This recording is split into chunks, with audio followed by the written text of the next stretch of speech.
구호 준비. 성경 맥잡기를 통해 말씀의 맥을 잡고 신앙의 맥을 잡아 축복 인생이 되자. 축복 인생이 되자. 축복 인생이 되자. 하나님 말씀은 출애굽기 14장 10절에서 14절 말씀입니다. 출애굽기 14장 10절에서 14절 말씀을 찾으셨으면은 제가 한 구절 읽고 여러분들이 한 구절 읽고 서로 교독합니다. 바로가 가까이 올 때 이스라엘 자손이 눈을 들어본즉 애굽 사람들이 자기들 뒤에 이른지라. 이스라엘 자손이 심히 두려워하여 여호와께 부르짖고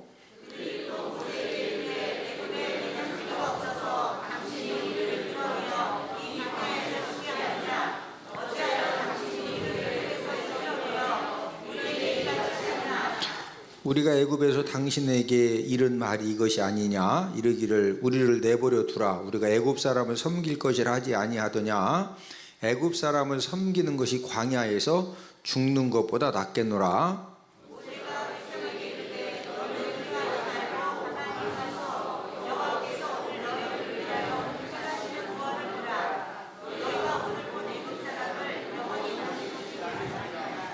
여호와께서 너희를 위하여 싸우시니 너희는 가만히 있을지니라. 자, 우리 장 제목을 먼저 한번 복습을 하고, 자, 출애굽기 1장은 아들을 낳으면 죽여야 되는 무슨 내용이다? 환란. 자, 2장은 모세가 사람 죽이고 미디안 광야로 뭐 했다? 도피. 3장은 80세 때 모세가 뭐 받았다? 소명. 소명 받고 4장은 귀환. 귀환 해가지고 바로 궁에 가서 5장은 만나. 6장은 위로. 이제 어려움을 당한 모세를 위로해 주시고, 위로하시면서 내가 이스라엘 백성들을 쫓아내도록 만들어 주겠다. 그래서 쫓아내게 만드시려고 몇 가지 재앙을 내리셨다?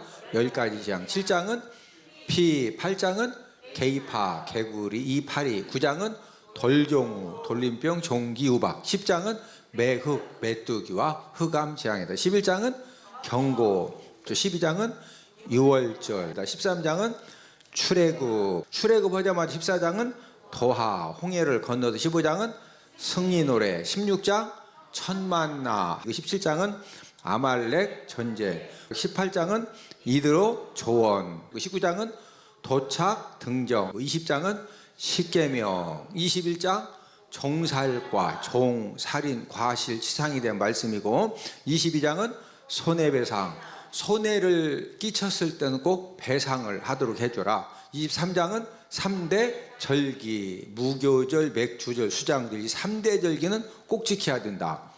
24장은 언약 체결이죠. 언약 체결이라고 하는 것은 20장부터 23장까지 주신 율례의 말씀을 너희가 지키겠느냐? 지키겠습니다. 이렇게 이제 언약 체결을 한 다음에 하나님이 모세를 다시 시내산에 올라오게 하신 다음에, 그런 이제 소제목이 등정이죠. 올라오게 하신 다음에 성막 설계도를 주신 겁니다. 25장은 언떡금, 언약궤, 떡상, 금등대를 이렇게 만들어라. 26장은 휘장을 이렇게 만들어라. 27장은 번제단을 이렇게 만들어라. 28장은 제사장 옷을 이렇게 만들어라. 29장은 유임식, 제사장 유임식을 이렇게 해라. 30장은 물두멍을 이렇게 만들어라. 지금 우리가 함께 읽은 10절에서 14절 내용에 보면은 지금 이스라엘 백성들이 그 앞에는 홍해, 뒤에는 애굽 군대가 쫓아온 지가 그것 때문에 이제 원망 불평을 하면서 애굽에 매장지가 없어가지고 우리를 이곳까지 인도해 냈느냐 하면서 막 원망하고 불평을 하는데, 이런 이스라엘 백성들을 하나님이 구원을 해 주셨는데 어떻게 구원함을 받았느냐. 자, 우리 오늘 본문 13절 14절을 한 번 더 읽습니다. 13절 14절에 보면은 지금 그 진퇴 양난에 지금 그 백성들 원망 상황에서 하나님께서 구원해 주신 이유, 구원받은 방법이 무엇이냐. 자, 함께 읽습니다. 시작. 모세가 백성에게 이르되 너희는 두려워하지 말고 가만히 서서 여호와께서 오늘 너희를 위하여 행하시는 구원을 보라. 너희가 오늘 본 애굽 사람을 영원히 다시 보지 아니하리라. 여호와께서 너희를 위하여 싸우시리니 너희는 가만히 있을지니라.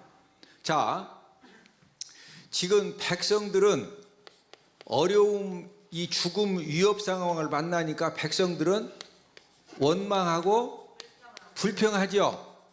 막 막말을 해가면서 원망하고 불평을 하고. 자, 모세는 지금 백성들은 원망하고 불평하죠. 진짜 앞에는 홍해고 뒤에는 애국군데 이런 기가 막힌 상황 가운데에서 지금 13절 14절에 보면은 모세는 믿음의 선포를 합니다.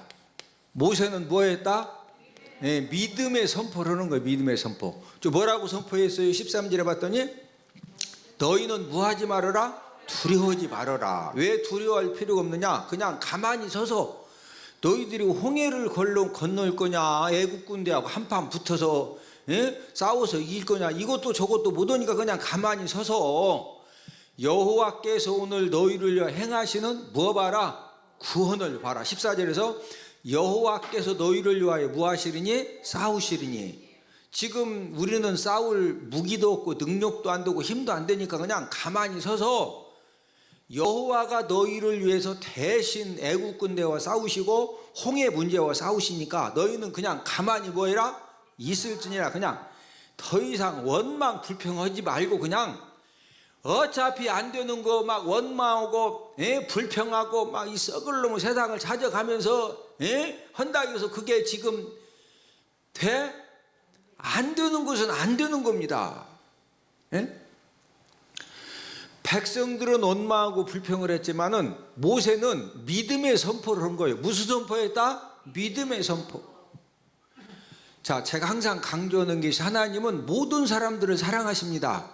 하나님은 모든 사람들을 뭐 하신다? 사랑하신다. 그런 하나님은 저와 여러분들 인생의 삶에 어떻게 축복의 역사를 하시느냐? 저와 여러분들의 믿음대로 하나님이 축복하시고 역사하시는 거예요.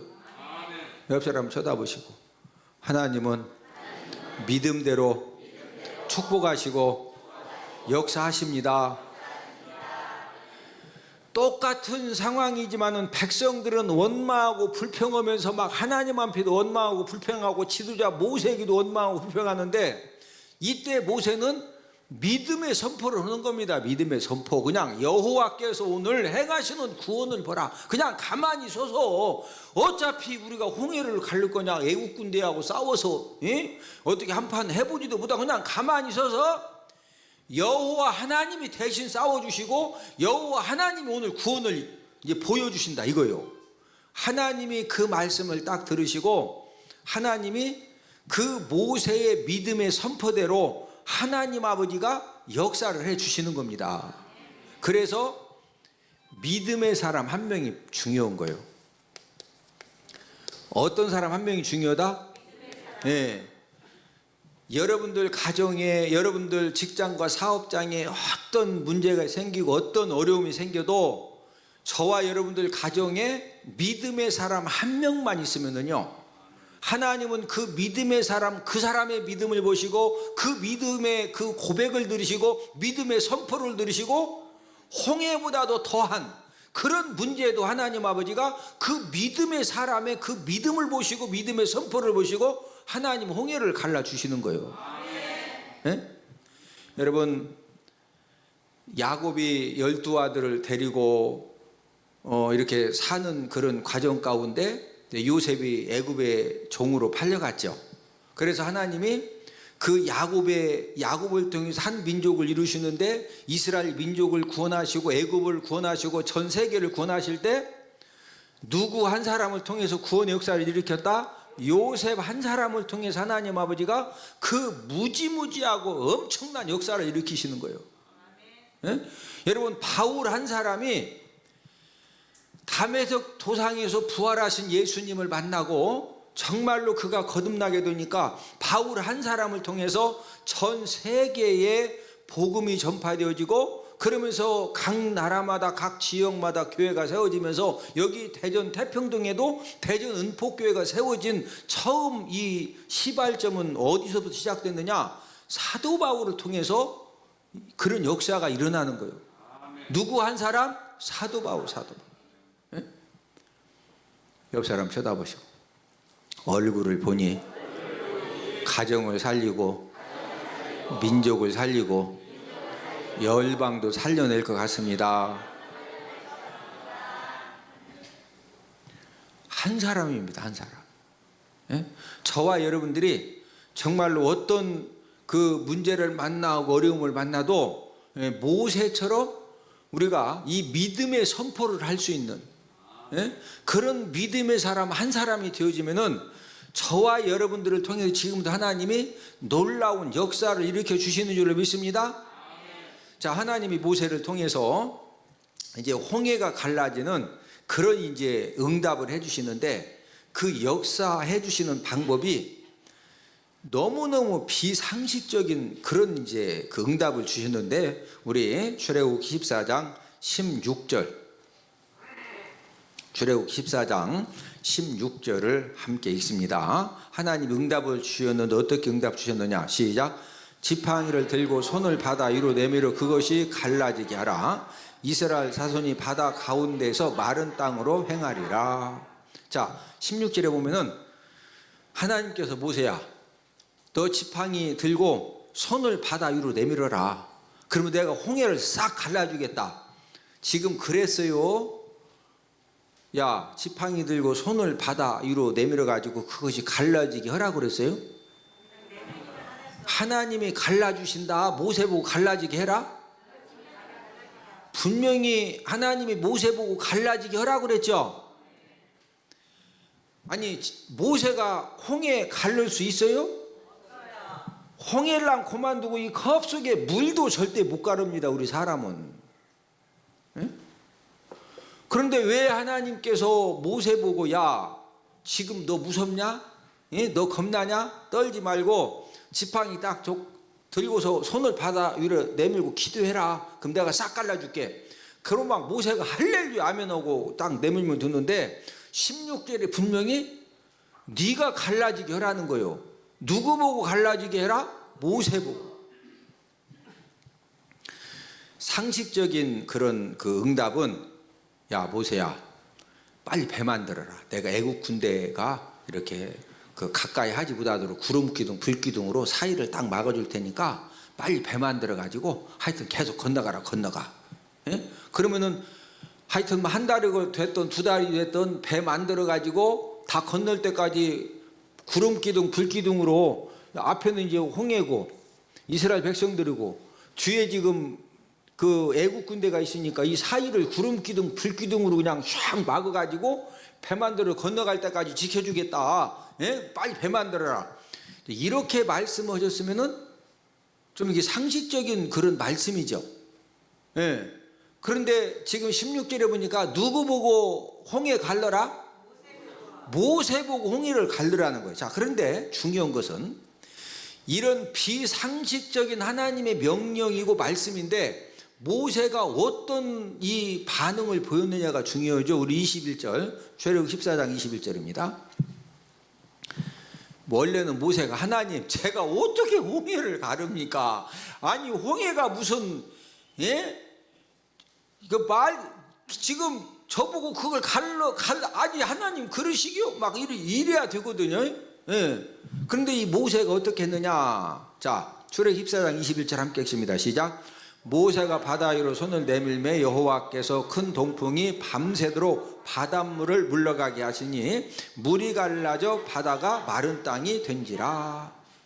여러분, 비상식적인 하나님의 말씀이지만은 모세가 순종하고 진짜 지팡이를 잡고서 홍해 바다 위에 손을 딱 내밀었더니요, 모세가 순종을 하니까, 자, 모세가 뭐 했다? 예.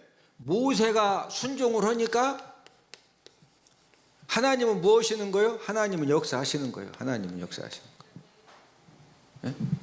하나님이 언제까지 잠잠히 계셨느냐? 비상식적인 하나님의 말씀이지만 모세가 그 비상식적인 하나님의 말씀에 온전히 순종을 해서 지팡이를 딱 잡고 진짜 홍해 위에 내밀 때까지요, 하나님이 딱 보고 계시다가 순종하니까 그때부터 하나님이 홍해를 가르기 시작을 하는 겁니다. 예? 성경에 기록된 또 우리의 삶 가운데에서 축복의 주인공들, 기적의 주인공들의 특징이 뭐냐면요, 이 축복의 주인공들, 기적의 주인공들의 특징은 하나님께서 어떤 말씀을 주셨을 때 그 하나님의 말씀이 지금 상식적으로 전혀 내 상황하고 맞지 않습니다. 또 환경적으로 이 하나님의 말씀이 내가 순종한다는 것이 절대로 안 맞아. 그런데 하나님께서 말씀하셨기 때문에 그냥 누가 봐도 저기 지금 저 상황에 저기 지금 맞는 거요? 그런데 하나님이 말씀하셨기 때문에 사람의 모든 이성과 상식과 환경을 초월해서 순종을 할 때 그때 하나님 아버지가 뭐 하신다? 역사를 하시는 거예요. 자, 우리가 여호수아 6장에 보면은 이제 이스라엘 백성들이 요단강을 건너 가지고 첫 번째 여리고성을 정복하는 이제 전쟁을 하는데, 여러분 그 당시 여리고성은 난공불락의 성입니다. 왜 난공불락의 성이냐면은 지금 이제 이스라엘이 있으면은 여리고성이 중부했거든요. 중부. 그러다 보니까 여리고성은 이쪽으로부터도 침략을 받고 이쪽으로부터 침략을 받기 때문에 살아남기 위해서 그 당시에 성을 가장 튼튼하게, 높이가 10m고 두께가 6m예요. 왜? 양쪽 남북에서 공격해올 때마다 여리고성은 다 싸워서 이기고 살아남아야 되거든요. 그러다 보니까 군인들도 싸움을 최고로 잘하고, 그 다음에 여리고성 자체가 높이가 10m고 두께가 6m다. 지금은 별거 아니지만 그 당시에는요, 그 사닥다리 가지고 막 정복으로 올라가고 화살 쏘고 그럴 때 성 두께가 6m면은 그 화살로 막 화살 쏴가지고 성 무너져 안 무너져? 박히지도 않습니다. 돌로 성을 쌓아가지고. 근데 하나님께서 여호수아에게 뭐라고 그랬어요? 야, 6일 동안 하루에 한 바퀴씩 돌고 7일째는 7바퀴 돈 다음에 제사장이 나팔을 불거들랑 전 국민들에다 소리 질러라. 그러면은 내가 여리고 성을 너희들에게 주겠다. 그 당시에 가장 튼튼한 성을, 아니 어떻게 하루에 그냥 한 바퀴씩 돌고 마지막 날은 7바퀴 돈 다음에 소리만 질르래. 뭐만 질러? 소리만. 이게 지금 상식적으로 여리고 성일랑 그만두고 개집 갖다 놓고도 막 하루에 한 바퀴씩 돌고 7째 날 7바퀴 돈 다음에 개집 부서져! 그러면 개집이 부서져 안 부서져? 개집도 안 부서져. 개집 알죠? 월 그 개 있잖아요. 개. 집에 가서 한번 해봐. 하루에 한 바퀴 돌고 7째 날 막 저기 뭐요, 동영상 그 촬영 딱 각도 맞춰놓고서 막 개집 부서져! 해봐. 그럼 개집이 부서지나? 부서져? 부서지면 찍어서 가져와. 내가 다 이렇게 보여줄게. 안 부서져요. 개집도 안 부서져. 그런데 그 당시에 가장 튼튼한 난공불락의 여리고성이 어떻게 부서지냐니까. 근데 하나님은 비상식적인 명령을 하신 거예요. 그냥 야, 너희들 잠잠해라. 소리 내지 말고 그냥 하루에 한 바퀴 6일 동안 7째 날 7바퀴 돈 다음에 제사장들이 나팔 불거들랑 소리만 질러라는 거예요. 소리만 질러. 여러분, 비상식적인 하나님의 말씀이지만은 여호수아와 이스라엘 모든 백성들이 순종을 했을 때요, 진짜 하나님이 기적을 일으켜서 그냥 소리만 질렀는데 이 성이 무너지면서 하나님 아버지가 그냥 한순간에 이 여리고성을 난공불락의 여리고성을 딱 정복하는 그런 기적은, 역사는 누가 일으켰다? 하나님이 일으켜 주신 거예요. 우리가 창세기 22장에 보면 하나님이 아브라함을 부르십니다. 아브라함아, 네 독자 이삭을 모리아 땅으로 데리고 가서 내가 지시하는 산에 데리고 올라가서 번제로 드려라. 자, 이 번제 제사는 어떻게 드리는 거냐면요, 이제 짐승을 잡아가지고 짐승의 가죽을 싹 벗깁니다. 그런 다음에 가죽만 딱 남겨놓고 그 다음에 이제 토막토막 다 잘라가지고 불로 바싹 태워 드리는 제사가 번제예요. 그런데 하나님께서 아브라함 보고 아들 이삭을 뭐로 드려라? 예, 이 번제 제사로 드리라는 거예요. 번제 제사로. 예. 자, 100살에 주신 아들을 뭐 선교사로 이렇게 아프리카 선교사로 보내라. 이것도 아니고 죽여서 가죽을 뺏겨가지고 토막토막 잘라도 불로 태워서 하나님 앞에 번제 제사를 드리라는 거예요. 이 지금 하나님의 말씀이 상식적이요, 비상식적이요? 너무너무 비상식적이고 비윤리적이고 비도덕적이고 이건 요즘 이렇게 했다가는요 교도소 갑니다. 교도소가. 예? 그런데 이런 하나님의 명령에 아브라함이 어떻게 했느냐, 우리 창세기 22장 9절 10절을 다 함께 찾아보시면 돼요. 창세기 22장 9절 10절입니다. 아브라함이 아내를 2번씩 내어주고 자기가 살려고 순악질적인 죄를 짓는 그런 실수도 했지만은 그 모든 것들이 한 번에 다 덮어지고 믿음의 조상이 되고, 야고보서 2장에 보면은 행함이 없는 믿음은 죽은 믿음이다. 그 행함 믿음의 간증 주인공이 아브라함이 되어지는데, 자, 창세기 22장 9절 10절입니다. 자, 함께 읽습니다. 시작. 하나님이 그에게 일러주신 곳에 이른지라. 이에 아브라함이 그곳에 제단을 쌓고 나무를 벌려놓고 그의 아들 이삭을 결박하여 제단 나무 위에 놓고 손을 내밀어 칼을 잡고 그 아들을 잡으려 하니. 자, 저를 보십니다. 제단을 만들어 놓고 그 위에다가 나무를 다 쌓아 놓고서 그 다음에 아들을 묶어 놓고서 결박을 해 놓고 칼을 가지고 아들을 뭐 하려고 그랬다? 잡으려고 그래. 잡으려고. 죽여야 돼. 왜? 번제 제사는 아들 뭘 벗겨야 돼요? 가죽을 다 벗겨야 돼. 근데 묶어놓고서 막 아브라함 울면서 이삭아, 내가 너를 어떻게 죽이냐, 너 내가 번제로 드려야 돼, 아파도 좀 참으라 그러고 묶어놓고서 아들 가죽 벗기는데 막 산채로 가죽 벗기면은 어차피 아들 가죽 벗길 것 같으면은 아들을 죽여놓고 가죽을 벗긴 아버지가 착한 아버지요, 살려놓고 산채로 벗긴 아버지가 착한 아버지요? 둘 다 착한 아버지는 아닌데 그래도 어떻게 벗기는 게 나아? 그래서 진짜 아들을 묶어놓고 칼로 찔러 죽이려고 그런 거예요. 왜? 하나님 아버지 말씀에 순종하려면 일단 가죽을 벗겨야 되는데, 그래서 일단 죽여놓고 가죽 벗기고 토막토막 잘라서 불로 태우려고. 네? 하나님이 그러면 진짜 아들 이삭을 막 죽이게 하려고 그게 아니잖아요. 아브라함이 생각해봐요. 100살의 아들을 낳았는데, 여러분 손주를 키워보신 분들은 아시죠? 손주가 얼마나 이쁜지. 예? 아직 손주가 없는 분들은 잘 모르실 거지만 손주 있는 분들은 손주를 딱 잡아가지고 오른 눈에다 쑥 넣어서 왼쪽으로 쭉 빼도 눈이 안 아파.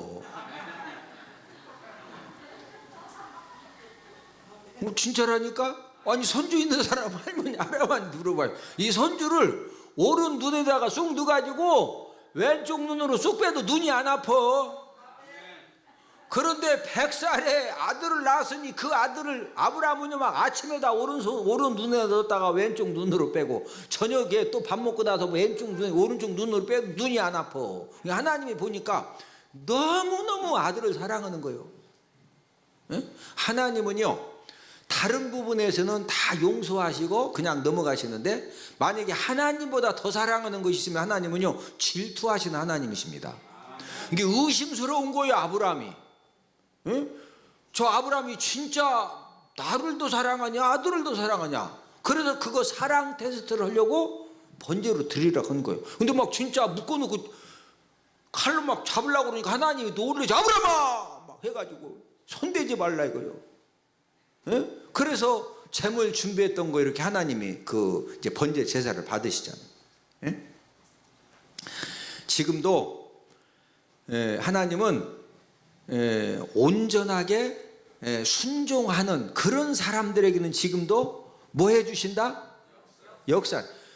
자, 저와 여러분들의 인생의 삶을 살다 보면 우리들도 문제 홍해를 만납니다. 무슨 홍해를 만난다? 문제의 홍해, 문제 홍해. 지금 이스라엘 백성들은 진짜 홍해를 만났는데 저와 여러분들도 인생을 살다 보면은요 크고 작은 문제의 홍해를 내가 원하든 원치 않든 수없이 만나게 되는데, 왜 내 인생에 이런 어려운 문제가 있어가지고 해결도 되지 않고 막 왜 이렇게 온 가족들 힘들게 하고 왜 그러시느냐? 저와 여러분들이 아무리 힘든 그런 문제 홍해를 만나서도 이 문제의 홍해를 건너야 더 큰 축복의 현장으로 갈 수가 있는 거예요. 예? 그러면은 저와 여러분들이 우리가 도저히 감당할 수 없는 그런 문제의 홍해를 만났을 때 어떻게 우리가 문제 홍해를 가르고 우리가 더 축복의 현장으로 건너갈 수가 있느냐는 거죠. 자, 제가 이렇게 한번 질문을 해보겠습니다. 저와 여러분들이 지금 사느냐 죽느냐, 지금 뭐 사업이 망하느냐 안 망하느냐 그걸 더 뛰어넘어 가지고 지금 사느냐 죽느냐 그런 기가 막힌 위기 상황을 만났을 때 하나님이 저와 여러분들을 살려주실 때 하나님이 어떻게 살려주시는지 아십니까? 자, 우리 시편 119편 50절을 다 함께 찾습니다. 여러분들이 시편 119편 50절에 보면은 저와 여러분들이 사느냐 죽느냐, 지금 뭐 내 아들이 내 딸이 지금 학교 들어가느냐 안 돼, 그게 지금 그런 걸 뛰어넘어서 내가 지금 사느냐 죽느냐, 예? 막 그런 기가 막힌 위험 상황을 만났을 때 하나님이, 자, 시편 119편 50절입니다. 하나님이 어떻게 저와 여러분들을 살려주시느냐. 자, 함께 읽습니다. 시작. 이 말씀은 나의 고난 중에 이루라. 주의 말씀이 나를 살리셨기 때문이니이다. 자, 무엇이 나를 살리셨다? 무엇이 나를 살리셨기 때문이니이다? 주의 말씀입니다. 저와 여러분들이 사느냐 죽느냐 그런 기가 막힌 위험 상황, 또 이렇게 감당할 수 없는 문제 홍해를 만났을 때 하나님이 저와 여러분들을 살려주시는 방법은 주의 말씀으로 살려주십니다. 저와 여러분들이 하나님의 말씀을 듣고 은혜가 되어지고 깨달아지고 그 말씀이 내 심령에 도전이 되어지고 내가 그 말씀대로 움직여지고 그러면은요, 어떤 문제의 홍해도 하나님 아버지가 갈라주시는 그런 기적의 역사를 하나님이 일으켜 주시는 줄로 믿습니다. 하나님의 말씀을 들어도 전혀 뭔 말인지도 이해도 안 되고 그냥 설교 시간만 되면 딱 입신 딱 들어갔다가 설교 마치는 기도면 딱 막 갑자기 눈이 탁 떠져가지고 또 막 기운이 확확 나.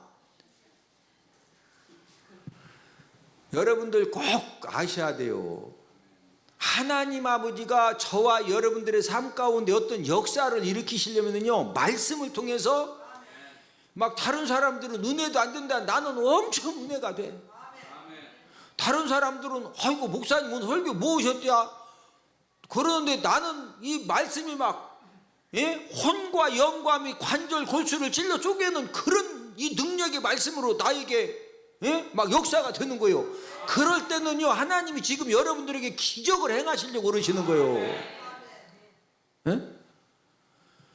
하나님 아버지가 저와 여러분들이 사느냐 죽느냐 그런 문제를 만났을 때 하나님 아버지가 뭐 가지고 살려주신다? 주의 말씀으로. 자, 우리가 문제 홍해를 만났을 때는요, 우리는 하나님의 말씀의 지팡이를 딱 잡고서 이 문제의 홍해 위에 딱 내밀고 기도면은요, 역사는 누가 하신다? 하나님이 하시는 거예요. 자, 이 출애굽의 역사는 무슨 역사냐? 이 출애굽의 역사는 지팡이 역사입니다. 무슨 역사다? 지팡이 역사. 자, 이게 무슨 말이냐면은 이제 출애굽기 지금 오늘 14장 그 말씀도 출애굽 14장 말씀도 지금 하나님께서 그 홍해를 가르실 때 그 문제 홍해 위에다가 뭐 내밀어라?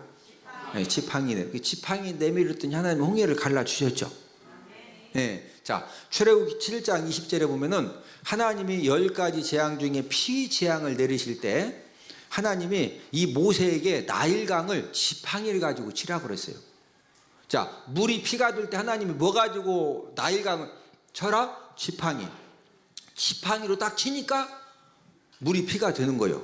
자, 출애굽기 8장 5절에 보면은 하나님께서 개구리 재앙을 내릴 때도 여호와께서 모세에게 이르시되 아론에게 명령하기를 네 지팡이를 잡고 네 팔을 강들과 운하들과 못 위에 펴서 개구리들이 애굽 땅에 올라오게 하라 할지니라. 여러분, 개구리 재앙을 내릴 때도 하나님이 지팡이를 잡고 모든 강과 운하 위에 펴고서 명령을 하 이거요. 출애굽기 8장 16절에 보면은 이 재앙을 내리실 때 하나님께서 이 지팡이를 가지고 땅에 티끌을 쳐라. 뭐 가지고 땅에 티끌 쳐라? 지팡이. 그랬더니 티끌이 다 뭐가 된 거예요? 이가 돼요. 자, 출애굽기 10장 13절에 보면은 메뚜기 재앙을 내릴 때도 모세가 애굽 땅 위에 그 지팡이를 들며 출애굽기 10장 13절에 보면은 여호와께서 동풍을 일으켜 온 낮과 온 밤에 불게 하시니 아침이 되매 동풍이 메뚜기를 불러 들인지라. 자, 모세가 애굽 땅 위에 무엇을 들매? 지팡이를 들매. 여러분, 메뚜기 재앙도 지팡이를 통해 하나님이 내리셨어요. 자, 마지막으로 이 출애굽은 무슨 역사라고 그랬죠?